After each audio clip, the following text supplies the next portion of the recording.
ठीक है, okay. Good morning. अभी देखो, आज ना हम लोग जैसे कंटिन्यूएशन में रिकॉर्ड कर रहे थे ना, प्रोबेबिलिटी, कंडीशनल प्रोबेबिलिटी। तो अभी का जो पार्ट जो है, अभी जो रिकॉर्ड करेंगे, उसमें हम थोड़ा सा उसको, it will not be the continuations, बीच की कुछ बातें रिकॉर्ड करेंगे जो चीज हमारे लिए इम्पोर्टेंट है, कुछ जो अंडरस्टैंड करना है, कुछ कॉन्सेप्ट्स, और फिर जो चीजें ड्यूरिंग द लेक्चर, जो शुरू से जो भी हम लोग पढ़ रहे हैं अभी, उसमें से कुछ बातें जो छूट गई हैं, तो वी हैव नॉट एड्रेस्ड, तो उसको एड्रेस करने की कोशिश करेंगे। करेक्ट? ठीक है। तो पहला एक कॉन्सेप्ट है कि प्रोबेबिलिटी, जो दो वर्ड है एक्चुअली, एक है word probability,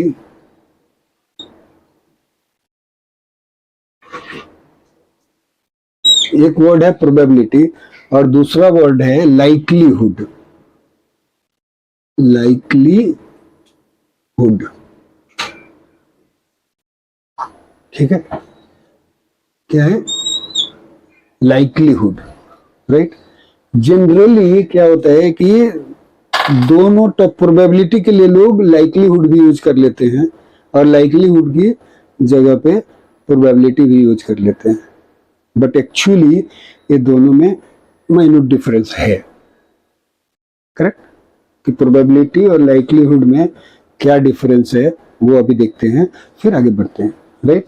so probability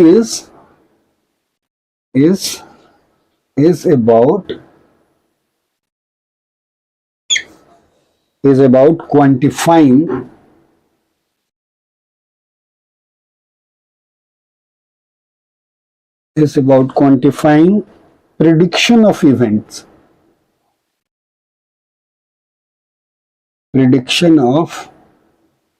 events, yet to happen, right? तो ये क्या है? It is about the quantifying prediction of the event, yet to happen, right. ये इंपॉर्टेंट पॉइंट है इसमें, quantifying prediction of event yet to happen। और आपका likelihood जो है is measuring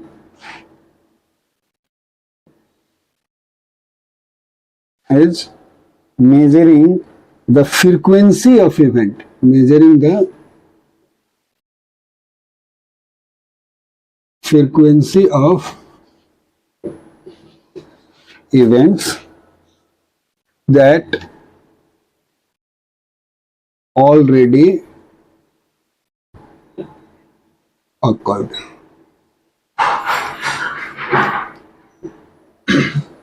ओके, हो चुका है, होना है। हाँ, यहाँ पे क्या है, देखो, ये तो अभी हुआ ही नहीं है, उसके बारे में प्रिडिक्ट करना और उस प्रिडिक्शन को क्वांटिफाई करना कि कितनी प्रोबेबिलिटी है जो हुआ नहीं इवेंट, राइट, वो है प्रोबेबिलिटी।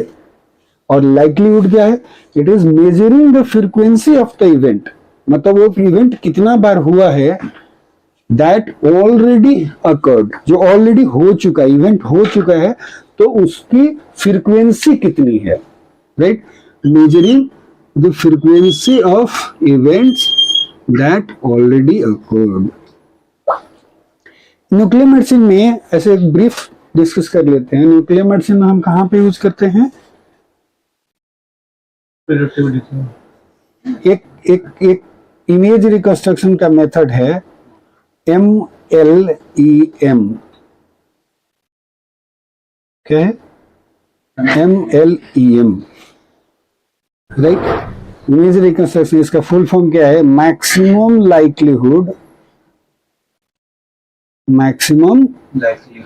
लाइक्लीहुड फिर एक्सपेक्टेशन मैक्सिमाइजेशन।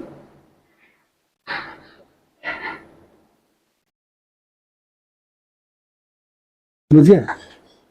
क्या है, मैक्सिमम लाइक्लीहुड। देखो यहाँ पे टर्म क्या आ रहा है हमारे पास, लाइक्लीहुड।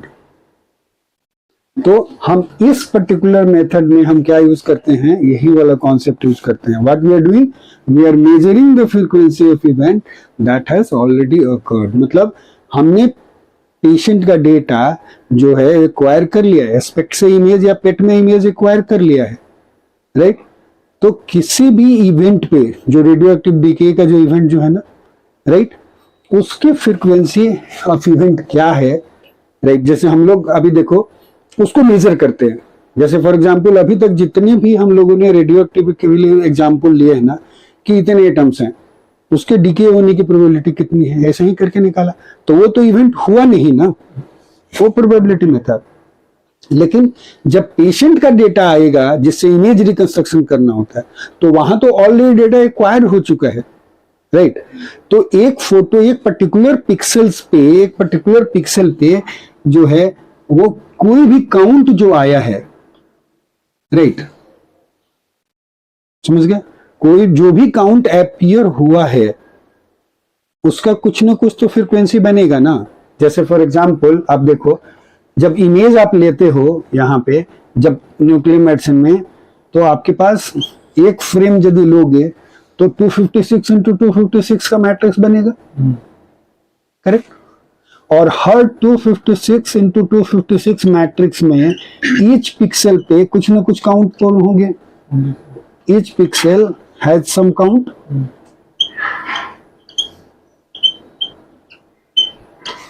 और यदि तो ये तो एक बार मेरे पास डेटा बन गया ना, इसका मैं हिस्टोग्राम खींच सकता हूँ, राइट। तो हिस्टोग्राम में क्या है, फ्रीक्वेंसी ही तो है।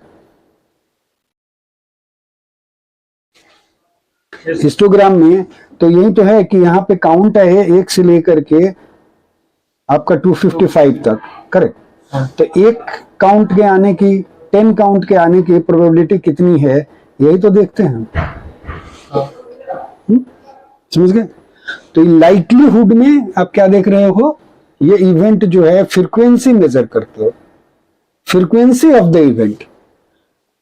जैसे एक ट्यूमर से जो काउंट आ रहा है वो हर फ्रेम में हर एंगल पे तो अलग अलग आएगा, राइट। तो वहां से एस्टिमेट करना लाइक्लीहुड, करेक्ट, वहां पे टर्म आता है लाइक्लीहुड। और यही मैक्सिमम लाइक्लीहुड एक्सपेक्टेशन मैक्सिमाइजेशन से थ्योरम जब आगे बढ़ता है तो बनता है ओशम। क्या, ऑर्डर्ड सबसेट एक्सपेक्टेशन मैक्सिमाइजेशन, इसी का पार्ट है ये। इसको करना, इसमें टाइम ज्यादा लगता है, तो इसलिए ऑर्डर्ड सबसेट बनाते हैं फिर उसका, हाँ सबसेट बनाते हैं। मतलब जैसे मान लो कि प्रोजेक्शन जब लेते हो तो यहाँ पे आपके पास गामा कैमरा का होता है ना, अलग अलग एंगल से वो प्रोजेक्शन लेगा, करेक्ट। तो यहाँ पे क्या होगा, हम कोई 2 प्रोजेक्शन ले लेंगे, यही 2 प्रोजेक्शन से एस्टिमेट करने की कोशिश करेंगे सबसेट में, ऑर्डर्ड सबसेट में कोई भी 2-3 ले लेंगे।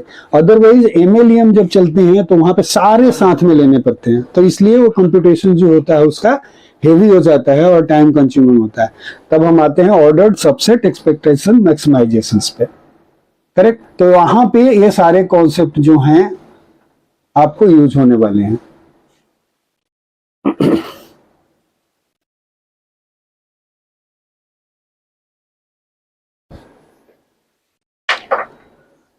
ओशम का फुल फॉर्म क्या होता है, ऑर्डर्ड सबसेट। ये ना इंक जो है ना बहुत गीला हो जा रहा है तो गड़बड़ कर रहा। ठीक है, मैं इसको यहां लिख देता हूं, ठीक है। Ordered subset expectation maximisation.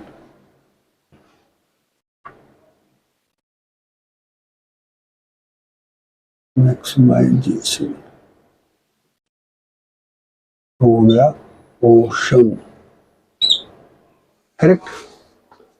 तो लाइक्लीहुड का कॉन्सेप्ट जो है यहाँ पे हो जाता है। याद रखिएगा एक बहुत इंपॉर्टेंट पॉइंट है क्या, कि जो मैक्स, जैसे यहाँ पे देख रहे हो ना, ये सारे इमेज रिकंस्ट्रक्शन टेक्निक या बहुत सारे ऐसे मैथमेटिकल टेक्निक्स हैं जो न्यूक्लियर मेडिसिन में यूज होते हैं, जहाँ पे हमें स्टैटिस्टिक्स के कॉन्सेप्ट की जरूरत है। बिना उसके काम नहीं चल सकता। तो ये टर्म्स जो हैं समझना, उसका मीनिंग क्या है, that also becomes very very important, और उसको समझने के लिए आपको टाइम देना पड़ेगा। ऐसा नहीं है कि वन गो में आप likelihood, expectation, maximization, this are all concepts हैं। लेकिन यदि ये बेसिक कॉन्सेप्ट किसी को पता है तो बहुत अच्छे से समझ में आते हैं सब्जेक्ट, कि जो भी मैथमेटिक्स जो हम अप्लाई कर रहे हैं वो कितना एस्टिमेशन, जो भी चीज हम एस्टिमेट कर रहे हैं by applying those techniques, right, वो कितना एक्यूरेट है, उसमें कितना एरर है। Correct, right? यस, ठीक है। एक कॉन्सेप्ट आएगा ऑड्स का। क्या आएगा? Odds. Odds, ODDS। Yes yes, ODDS, odds, एक टर्म आएगा, राइट, हाँ, उसको एक्सप्लेन करते हैं। ठीक है। यदि मान लो कि कोई इवेंट है, एक कोई भी इवेंट है, राइट, उसके होने के लेट से इवेंट जो है वो x है, ठीक है। ठीक है, उसके होने की प्रोबेबिलिटी मान लो कि 0.70 है। ओके, तो probability of not x, x के नहीं होने की प्रोबेबिलिटी जो होगी वो होगी 1 माइनस दिस, मतलब PR of x which is 1 minus 0.7 which is equal to 0.00। Correct? हाँ, तो ऑड्स जो होगा वो होता है, ऑड्स विल बी, अब देखो प्रोबेबिलिटी को ना ऑड्स के फॉर्म में भी डिनोट करते हैं। कुछ लोग प्रोबेबिलिटी के टर्म्स को ऑड्स में भी बताते हैं। हाँ, राइट, तो इसका क्या मतलब है और इसको कैसे एस्टिमेट करते हैं, राइट? ठीक है। ऑड्स ऑफ एक्स जो होगा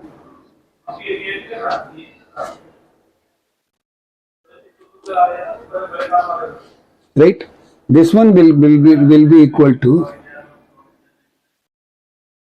7/3,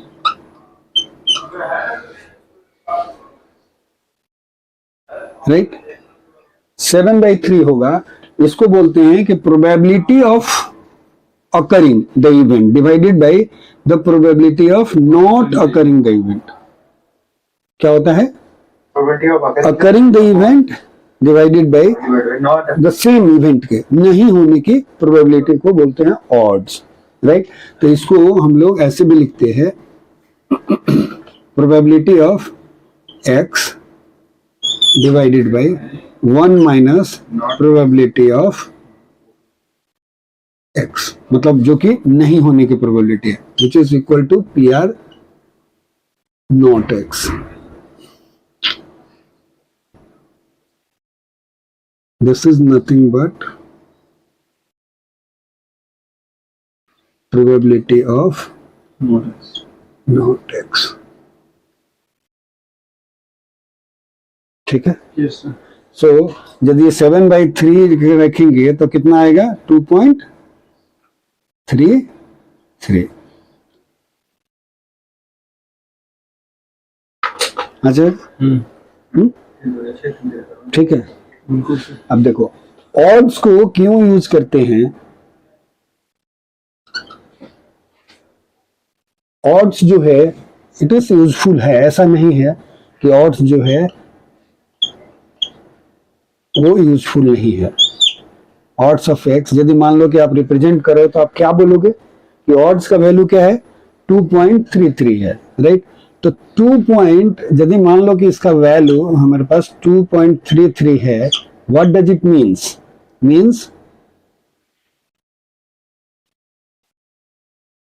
क्या?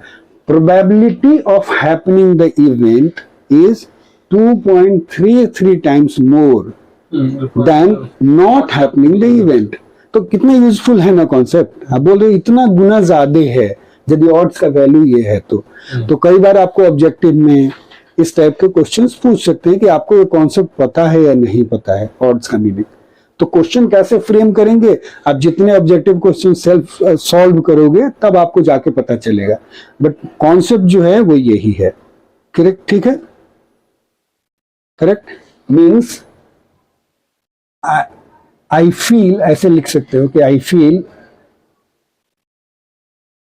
ठीक है, an event,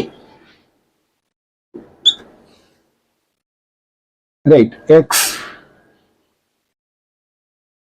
is 2.3 times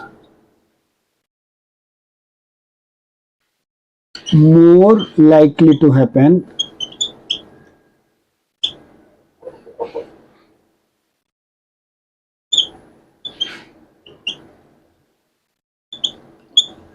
than not happening। ठीक है,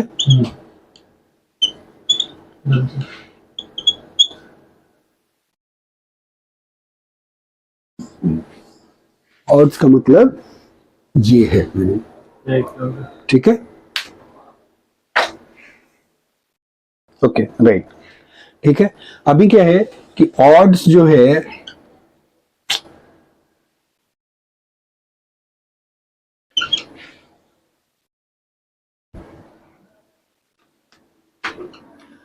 ऑड्स को हम डिनोट करेंगे कैपिटल ओ से, राइट, और एक्स से,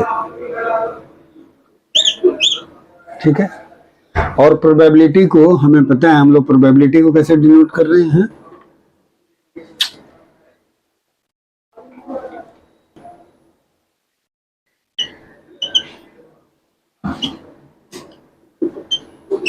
एक बार ना उसको चलाओ यार, फैन चलाओ, थोड़ा देर सूखने दो, ये ना गीला, पी आर एक्स, करेक्ट। तो अभी ना कन्वर्जन करना है कि पी आर ऑफ एक्स यदि ऑड्स दिया हुआ है तो आप प्रोबेबिलिटी कैसे निकालोगे, और प्रोबेबिलिटी दी हुई है तो ऑड्स में कैसे कन्वर्ट करोगे, ये फॉर्मूला अभी डिस्कस करने वाले हैं, ठीक है। हाँ,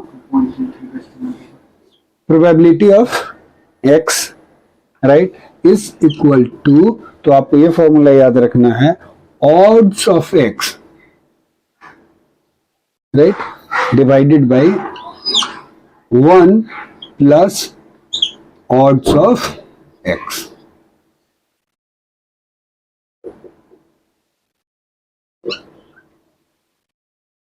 ठीक है, ये वाला फॉर्मूला हम लोग यूज करेंगे, राइट। अब देखो, यदि मान लो कि पहले वाला हम एग्जांपल लें और उसको प्रोबेबिलिटी में कन्वर्ट करें, तो ऑड्स का वैल्यू क्या था, फर्स्ट वाला हमारे एग्जांपल में ऑड्स का वैल्यू जो था वो था 7/3। इस फॉर्मूला में यदि प्लग इन करते हो 2.33 तो ये क्या बना, 7/3 डिवाइडेड बाय 1 7/3, करेक्ट। तो ये क्या बन जाएगा, 7/3 3 plus 7 divided by 3, right? So this one will be 7/3 divided by 10/3, correct? So this one will be 7/3 into 3/10, correct? ये 3 गया, 7/10 is equal to 0.70, correct, right. देखो प्रोबेबिलिटी ऑफ एक्स जब हमने निकाला था तो वही आया था ना, ठीक है। तो आपको फॉर्मूला जो यूज करना है वो ये फॉर्मूला यूज करना है जब आपको ऑड रेशियो दिया हुआ है और वो बोल रहा है प्रोबेबिलिटी निकालने के लिए आपको, करेक्ट। ऑड दिया हुआ है और बोल रहा है प्रोबेबिलिटी आपको निकालने के लिए, करेक्ट। इस टाइप के छोटे छोटे क्वेश्चंस ऑब्जेक्टिव्स एग्जाम्स में बहुत पूछे जा सकते हैं, दे कैन फ्रेम इसलिए कि आपको ये दोनों का कॉन्सेप्ट पता है नहीं पता है, उसको कैसे कन्वर्ट करना है वो पता है नहीं पता है, because basically they wants to test those things out. और याद रखेगा हमेशा कोई भी कॉम्पिटिटिव एग्जाम होता है ना, फंडामेंटल क्वेश्चन ही पूछे जाते हैं, कॉन्सेप्ट बेस्ड होगा। और क्योंकि उसको भी 1 मिनट के अंदर में सॉल्व करना होता है, तो कोई बहुत हार्ड एंड फास्ट को ऐसा डिफिकल्ट क्वेश्चन नहीं होता है, बहुत कम होते हैं। उसमें से भी जैसे मान लो कि आपको 100 क्वेश्चन अटेम्प्ट करने हैं, तो उसमें 4-5 क्वेश्चन जो होंगे वो टफ होंगे। और वो टफ सिर्फ इसीलिए होते हैं क्योंकि रैंकिंग करने के लिए, तो उसमें सारे लोग नहीं कर पाएंगे। 50% होगा जो सारे कर पाते हैं। 50 से अबव जैसे जैसे बढ़ते जाते हो, आपकी रैंकिंग डिसाइड होती जाती है। Okay, correct.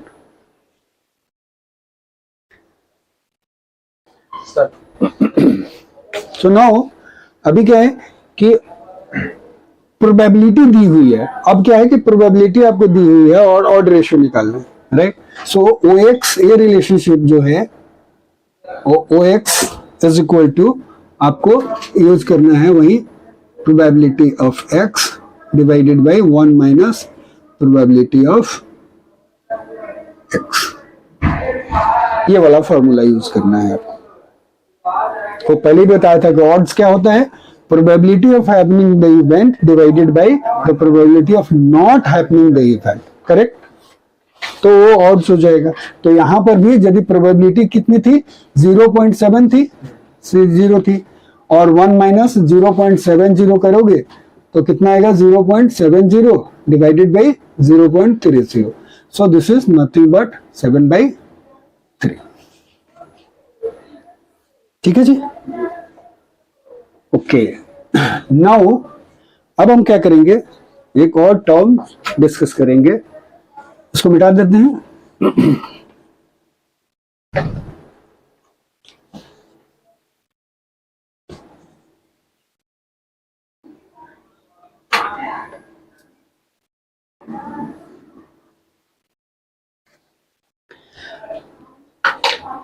उस जगह पे ये भी दो टर्म जो होते हैं, प्रोबेबिलिटी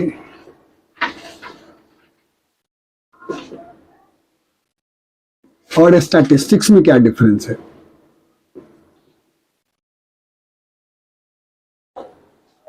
छोटी छोटी चीजें नहीं है, प्रोबेबिलिटी और स्टैटिस्टिक्स में, राइट। ये क्या है, इट इज प्योरली थ्योरेटिकल है।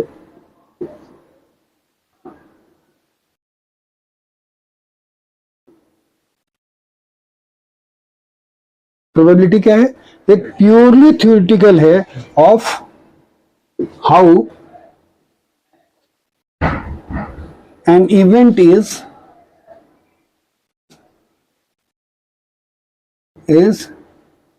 likely to happen।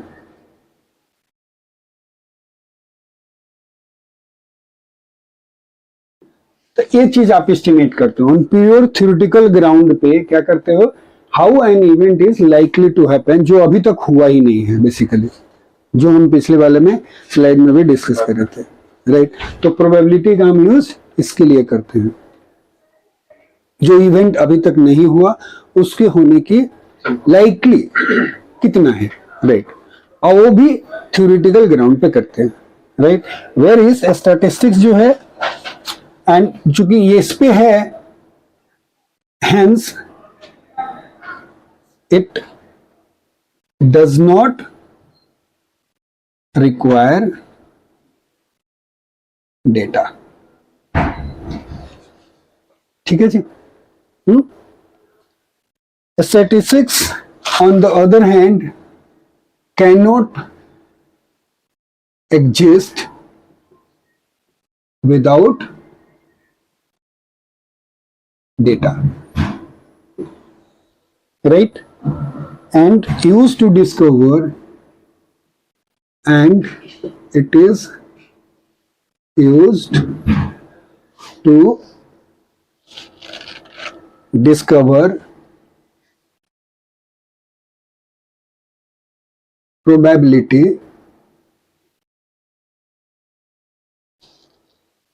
and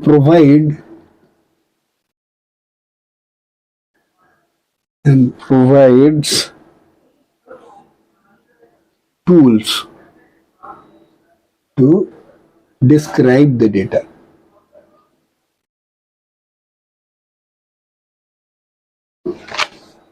okay, ठीक है, समझ में आ रहा है? देखो, ये बिना स्टैटिस्टिक्स जो है वो बिना डेटा के एग्जिस्ट नहीं कर सकता, पहली चीज। और दूसरी चीज जो है, it is use to discover probability. मतलब डेटा आ गया, उस बेसिस पे किसी चीज के होने की प्रोबेबिलिटी कितनी है, वो चीज हम निकालते हैं यहाँ पे। जैसे लाइक्लीहुड में हमने देखा था, पेशेंट का डेटा एक्वायर हो गया था, तो अब हम एस्टिमेट कर रहे हैं कि यहाँ पे ट्यूमर होगा या नहीं होगा, या ये वाकई ये लीजन है या नहीं है, ये एज है या नहीं है। करेक्ट, समझ गए? तो यहां से उसके होने की कितनी प्रोबेबिलिटी है। जैसे मान लो कि आप एज पे हो, अब जैसे इमेज प्रोसेसिंग में देखोगे स्टैटिस्टिक्स का यूज तो कैसे होएगा वो, या तुम लोग अभी जो सपोज करो जो देख रहे हो, कुछ भी जो पेपर लिखोगे या आर्टिकल जो लिखते हो, उसमें क्या है कि आपका ये इमेज है, राइट, और इस पे कुछ ना कुछ पिक्सल्स पे काउंट है। और कई बार क्या होता है कि एक एज तो बन रहा है, ऐसे ऐसे करके बन रहा है, समझ गए, और बाकी जगह हर जगह dot dot dot dot dot dot है, कुछ ना कुछ रैंडम नॉइज है, समझ गए, इस टाइप का इमेज है, राइट। अब ये देखो, ये जो देख रहे हो, जो जो जो ऐसे ऐसे डॉट डॉट से बन रहे हैं, क्या ये किसी ऑर्गन की बाउंड्री है या नहीं है? इस डेटा के बेस पे एस्टिमेट करना, राइट, ये स्टैटिस्टिक्स में आएगा। और तब यदि वो एस्टिमेट कर लिया कि यस दिस इज एज, तो इसको क्या करेगा, वो मार्क कर देगा कि ये एज है बेस्ड ऑन और प्रोबेबिलिटी। इसलिए स्टैटिस्टिक्स बहुत इंपॉर्टेंट है। और स्टैटिस्टिकल बेस्ड प्रोसेसिंग जो है, image processing, it's really wonderful है। अब बहुत जगह पे वो करेक्ट एस्टिमेट देता है। You got it? तो क्या बोलते हैं, it cannot exist without the data. First data चाहिए, और उसी डेटा से वो प्रोबेबिलिटी निकालता है, एस्टिमेट करता है।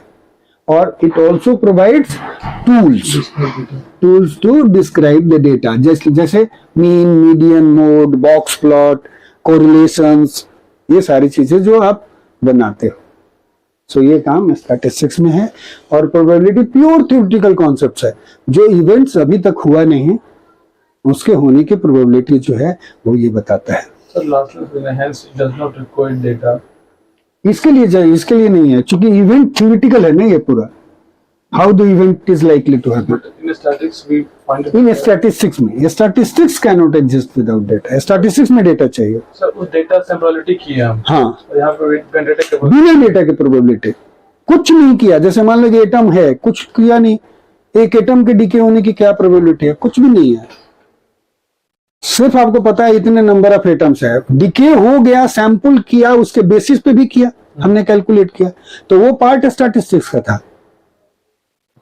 समझ गए? सो ये डिफरेंस है, minute difference between statistics and probability. बहुत सारे लोग कंफ्यूज कर जाते हैं ना, और कई बार एग्जामिनर भाई वो जब आपको स्पेशली ना इंपॉर्टेंट जानते हो कब होता है, जब when you are doing very good exam में, बहुत अच्छा चल रहे हो, तो एक ऐसा चीज पूछेगा आपसे कि वाकई में तह तक है कि नहीं कुछ न कुछ चीजें, मतलब आप रियली फंडामेंटल आपका बहुत अच्छा है या नहीं है। तो इस टाइप के क्वेश्चंस उठाते हैं, बेसिक उठाएगा क्या डिफरेंस है स्टैटिस्टिक्स और प्रोबेबिलिटी में, बता दो। प्रोबेबिलिटी और लाइक्लीहुड में क्या डिफरेंस है, ऑड्स और उसके बीच में क्या रिलेशन है, छोटे छोटे कॉन्सेप्ट्स आते हैं फिर कि आपका बेसिक कितना स्ट्रांग है। यदि बेसिक स्ट्रांग है और जैसे मान लो कि बिल्कुल फराटे के साथ पूरा इमेजरी कंस्ट्रक्शन समझा रहे हो, बेसिक में घुस जाएगा, अच्छा रटा मार के आए हो कि वाकई समझ आए। करेक्ट।